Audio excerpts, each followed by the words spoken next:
Why did you want to make this film?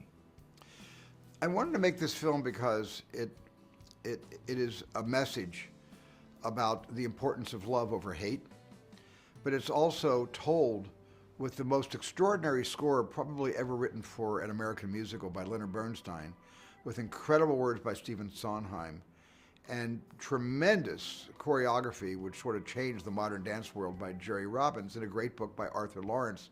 We took all of those things. Tony Kushner, who adapted the original Broadway play upon which our West Side Story is based, and he took all this and we made it as relevant to these times in a language that the people of today can understand, with characters very, very complicated, because we are complicated as people. And it was very, very important that all of this became, even though the film was still set in 1957, it needed to speak to the young people today who go to the movies. What was your biggest challenge or challenges in making the film? Well, my biggest challenge was in making the film was to make each musical number look different, where each musical number was not going to be shot from the theater looking up on stage where the camera's in a fixed position and everyone is dancing and singing in front of the lens. The camera, for me, needed to insinuate itself inside those numbers. So the camera became in itself a dancer. That's how I kind of looked at my role in this film. I can't dance to save my life, but I know how to make a camera dance.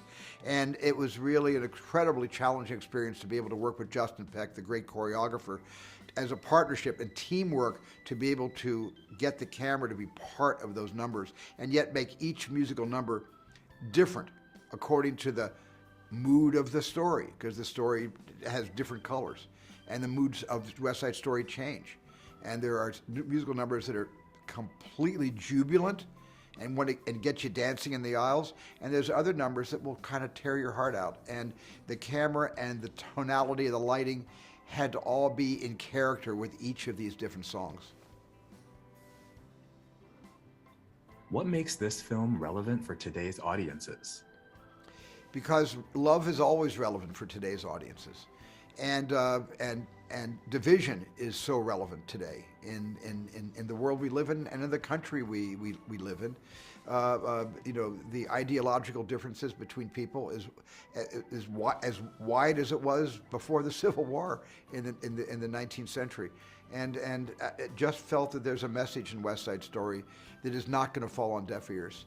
And that's why we thought this was the right time to tell the story, to bring the story out. And the story's never been in mothballs. It's not like it was in mothballs and we blew the dust off and made a new version of the original Broadway play. This story has been performed thousands of times on stage all over the world. And that gave us permission to be a little more daring and a little more relevant, and being able to find a new way of telling a classic story. When selecting the cast, what qualities were the most important overall? What qualities were the most essential for each leading role? Maria, Tony, Anita, Bernardo, and Riff. Well, this is almost the longest casting I've ever done in a film. Schindler's List took a year to cast, and this took almost a year to cast as well. And the reason is because the difficulty factor of casting a musical is tenfold compared to casting a regular film without music, because these different performing artists, they need to sing, they need to dance, and they need to act, and they have to have that internal illumination, that kind of light that draws your attention to them without them dancing, singing, or acting. Just their existing in front of the camera needs to draw your interest. Those are 4 hats, and that's why it was really a challenge casting all these parts. In reimagining the property, what specifically did you and Tony Kushner wish to bring to the new film of West Side Story? Well, we wanted to bring to West Side Story the authenticity of the way people behave. We wanted to bring to West Side Story that people are complicated, and that they're emotional, and sometimes we don't think before we act. And these are all the things that are important to us. Important to me as a dad, having raised 7 children with 5 grandchildren, a 6th one on the way. I wanted this to be able to be seen by my kids someday, my grandkids someday, to be able to look at this story and say there was a message in this beyond the entertainment, beyond all the music and all the happiness and all the tragedy, but there was a message in this film that I can show my kids someday, and it will mean something. It'll land somewhere on hearing ears.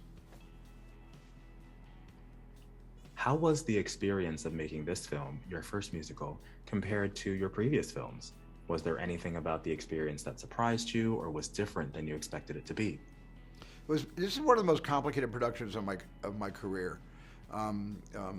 Unlike Jaws, where the shark didn't work, and the ocean never cooperated, which made it physically challenging. This was just a genre that I had never done before. I didn't realize all the work that goes into 4.5 months of just rehearsal, dance rehearsal, staging rehearsals. I had so much preparation. I've never been more prepared to direct a movie in my entire career because of all the months it took to prepare the dancers, to prepare the actors, to have rehearsals, to be able to build these extraordinary sets, to be able to figure out how to mount this production where we could only shoot on weekends because they had to close entire streets in New York City, and only Saturdays and Sundays were given to us to shoot some of these sequences. So this presented one original novel challenge after the other, not just myself, but to Kristie Macosko, the producer, to Daniel Lupi and Adam Sumner, the executive producers, Adam Sumner. This was something new for all of us. And we had a learning curve, a very steep learning curve, and we all had to ride that learning curve together as a team, and I think we did it. Now that you've made West Side Story, are there any other musicals you'd like to take a shot at, either previously filmed or not? No, being able to achieve my loftiest dream, which is to someday make my version of West Side Story, that pretty much does it for me. I'm not looking to get back into the genre of the musical again. Something might come along, something original. You never know, so I'm never going to say it's not going to happen. But I don't have my sights set on any other musical beyond West Side Story. This was plenty for now, and maybe forever. First, briefly describe the character you play in the film, and in what ways are you similar and different from the character that you play? The character that I play, Valentina, is a woman of wisdom and age. She's learned a lot living in that ghetto area. She was married to Doc, who used to own the candy store where the Jets hung out. She's now taken over, and she is his widow. She has a great relationship with Tony, our young leading man, Ansel Elgort, and takes care of him. She mothers him.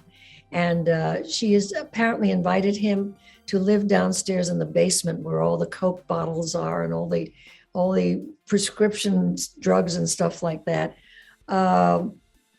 That's part of her. She has enormous dignity, and I said wisdom, and she's very, very different from Anita, folks. This is not Anita. This is a woman who sees a lot and thinks a lot. And I actually get to sing the most beautiful song in the world in it somewhere, which was a big surprise to me and thrilled me to pieces. I cried when I saw that in the script. My favorite song. Please talk about some of the specific things you contributed as an executive producer on the film. Oh, lots of things, because I contributed a lot because that was my role as executive producer.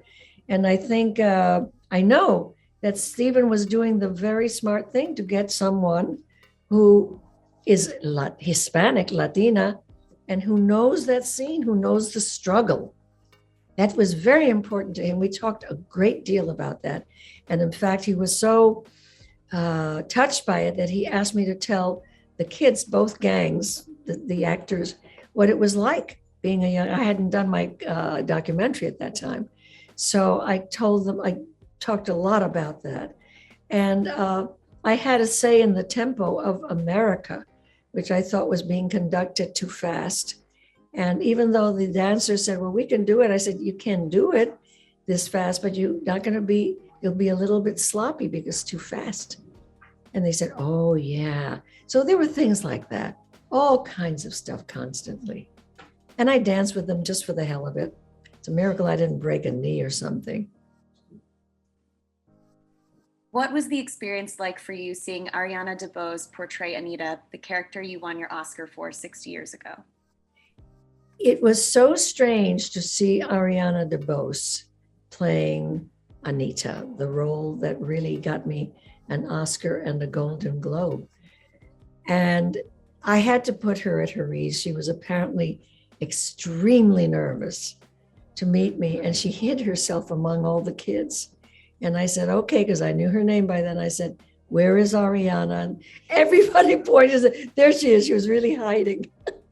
And I said, we have to have lunch together. This was the very first day I attended rehearsals, and I was in New York for wardrobe fittings. So it was just the very first day. And I tried to put her at her ease.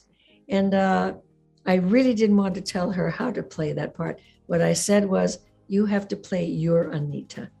That's your obligation, nothing else.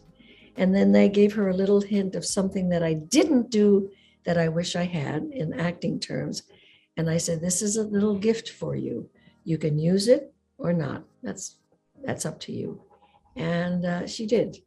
It was an acting thing. And I don't want to say the scene because then everybody will be looking for that. That would be unfair to her.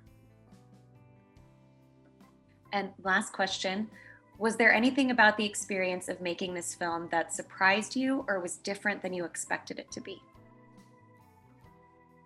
What a good question. What surprised me and what did I not expect? Let me put it this way. When I first saw the movie completed in a screening room, something interesting happened to me I was watching very carefully as someone who hadn't seen the movie. But then they did the mambo at the gym, which is what we call it. And I started to cry. It's the only time I cried in the movie. And I started to cry because my daughter was with me. She says, why are you crying? This is so joyous. I said, because he got it right. Stephen got it right. The angles he was using. He loves to use cranes. And I said, he just knew what was needed for that scene. And that told me everything I needed to know about how the film was going to go. It was sheer bliss. Oh, sheer bliss. With him on the floor with his little viewfinder and a little stub of a cigar that he never smoked. And what do you think of this shot, Rita? And I say, oh, Stephen, that's gorgeous. He was like a child. And as he says, he continues to say, he's never enjoyed anything quite as much in terms of joy and joyfulness as this film. And he didn't want it to be over either, because when I asked him to let me have as a gift the clapper, I said, can I do the clapper for the very, very, very last scene? And he said, yes. And we went 14 takes, and I was doing the clapper, take 2, take 3, take 4, and running out of the scene. And now he tells me yesterday that was on purpose because he didn't want it to be over. And because I was enjoying doing that so much. Thanks for watching. Make sure to like and comment on the video if you enjoyed it. Subscribe to the channel and hit the notification bell to be notified when new videos are released.